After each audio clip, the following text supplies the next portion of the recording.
Bi pa začel mogoče z tipi kršitve človekovih pravic po vojni in med vojno, pravno kvalifikacijo teh kršitev.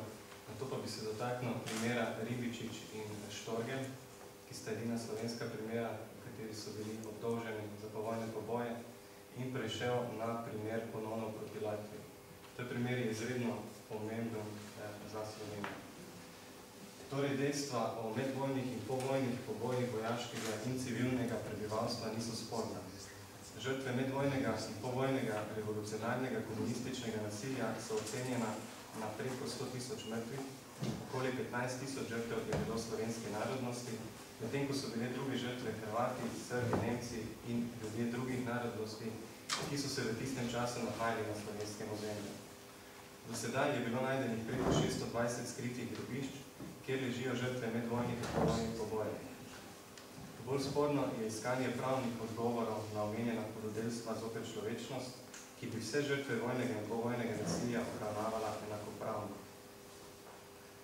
Kazenska in druge oblike pravne odgovornosti domnevnih storilcev se ne more presojati glede na stran, kjer se je storilec hudodelstev zoper človečnost bojeval oziroma deloval.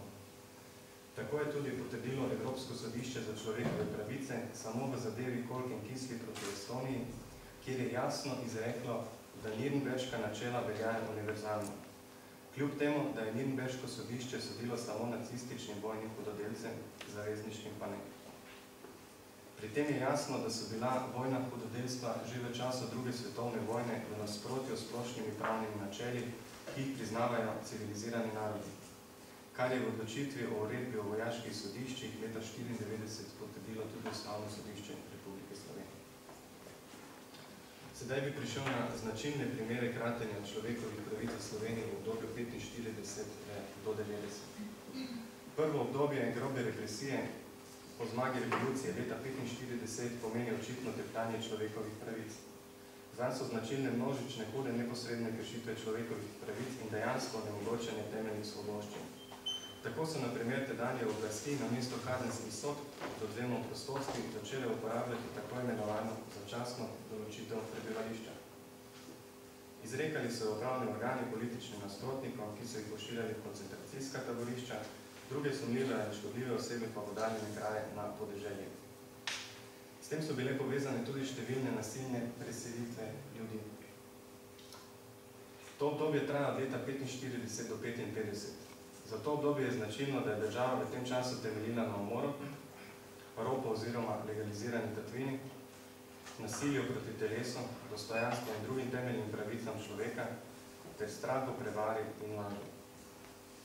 Glede odnosa totalitarnega sistema do načela delitve oblasti je bil jugoslovanski in s tem tudi slovenski ustavni sistem enak kot vsi ostali totalitarni sistemi. Torej ni veljalo načelo delitve oblasti, ampak načelo enotnosti oblasti, kar pomeni, da ni bilo točno določenih mej med izvršilno, zakonodajno in sodno vejo oblasti in s tem povezano razmerje neodvisnosti, kontrole in sodelovanja med ljudmi. Kot primer navajam odločbe upravnih organov, ki niso bile podvržene sodnemu nadzoru, vse do uvedbe upravnega spora, do katerega je prišlo šele leta 1952. Predpisi so se tako začeli uporabljati šele po letu 1957, ko je bil sprejet zakon o splošnem upravnem postopku. Pravna kvalifikacija kaznivih dejanj med vojno in pa po vojno. Torej napade OF na slovensko prebivalstvo, gre po Blumenvicu, šteti kot do priznanja Titovih partizanov, šteti kot navadna kriminalna dejanja in jih presojati skladno tedaj veljavnim kazenskim zakonikom. Po priznanju Titovih partizanov se za njih prav tako velja določila mednarodnega vojnega prava, katerih kršitve se kaznujejo kot vojni zločini. Zločini po koncu vojne pa se lahko preganjajo kot kazniva dejanja zoper človečnost. Težki vojni zločini in kazniva dejanja zoper človečnost so lahko poleg tega tudi genocid. Torej, genocid po veljavnem kazensko-pravnem zakoniku ima naslednjo dikcijo. In po konvenciji o preprečevanju in kaznovanju zločina genocida ima dikcijo samo v prvem delu, sta enaki. Torej, kdor okaže ali stori z namenom, da bi v celoti ali delno uničil neko narodnostno, etnično, versko ali rasno skupino. V slovenskem kazenskem zakoniku je bila leta 1994 dodana nova določba, to je 2. člen, kjer te skupine razširja tudi na kulturne in pa politične skupine. Tako da imamo v Slovenskem kazenskem zakoniku širšo dikcijo genocida, kot je v Evropski konvenciji o človekovih pravicah, kar je pohvalno. Kazenska zadeva zoper Mitjo Ribičiča. Zdaj na tem PowerPointu je kratek opis dejanskega stanja primera. Jaz bi mogoče samo pravno analizo opravil. Zdaj težko je v kratkem, ampak vseeno bi želel, da bi bila za vas razumljiva. Torej, slovenska policija je 13. maja 2005 vložila kazensko ovadbo za kaznivo dejanje genocida zoper Mitjo Ribičiča za njegovo vlogo pri pokoli po 2. svetovni vojni na današnjem ozemlju Slovenije. Ribičič je bil osumljen, da je ukazal umor 217 ljudi brez vsakršnega sojenja v času, ko je opravljal funkcijo namestnika vodje slovenske podružnice OZNE. Aprila 2006 je Vrhovno državno tožilstvo spremenilo pravno opredelitev kaznivega dejanja in na koncu vložilo zahtevo za preiskavo za kaznivo dejanje hudodelstva proti civilnemu prebivalstvu. Vrhovno sodišče je v zadevi za preiskavo utemeljevalo, da je bilo kaznivo dejanje izvršeno neposredno po zaključku 2. svetovne vojne, v času po 9. maja 1945 do vključno meseca januarja 1946. Ko naj bi kot major Jugoslovanske armade in hkrati pomočnik sodeloval oziroma brez sojenja uničil prebivalce, ki jih je komunistična partija opredelila kot sodelavce ali simpatizerje okupatorskih sil.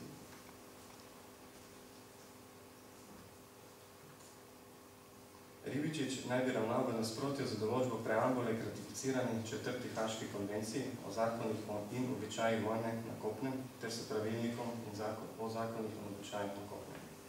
Pri tem je Vrhovno tožilstvo utemeljevalo, da je s tem uresničil znake kaznivega dejanja. Preiskovalna sodnica pa je presodila, da tožilstvo ni predložilo zadostnih dokazov, da je Mitja Ribičič igral pomembno vlogo pri izdanih nalogov za množične poboje. Menila je, da ni trdnih dokazov, ki bi povezovali Ribičičev vpliv z odločitvijo, da je treba pobiti določene skupine ljudi. Saj ne bi bilo dokazov, da bi register pripornikov številka 7 napotoval na to, da bi obdolženec bistveno prispeval k kaznom za množične poboje. Pri tem se je preiskovalna sodnica, tukaj zdaj pridemo do nekaterih imen, pravnikov in zgodovinarjev, naslonila na mnenje dr. Jere Vodušek Starič iz Inštituta za novejšo zgodovino, da neposrednih arhivskih virov o odločitvah oziroma ukazih za likvidacijo od maja do avgusta 1945 med arhivskim gradivom ni našlo. Iz priloge A1 pa je razvidno, da je odgovor izvedenki Jeri Vodušek Starič pripravila magistra Ljuba Dornik Šubel iz Arhiva Slovenije. Se pravi, če poenostavimo, v obdobju od 45 do 46 so pripravili od številke 1 do 11.996 strani registrov pripornikov. Register pripornikov številka 7, ki je sporen v tem primeru, je bila ena od knjig, ki so jo bili dolžni voditi v okviru 4. odseka OZNE. Pod tem registrom je bila navedba z glasom mape majorje Mitje.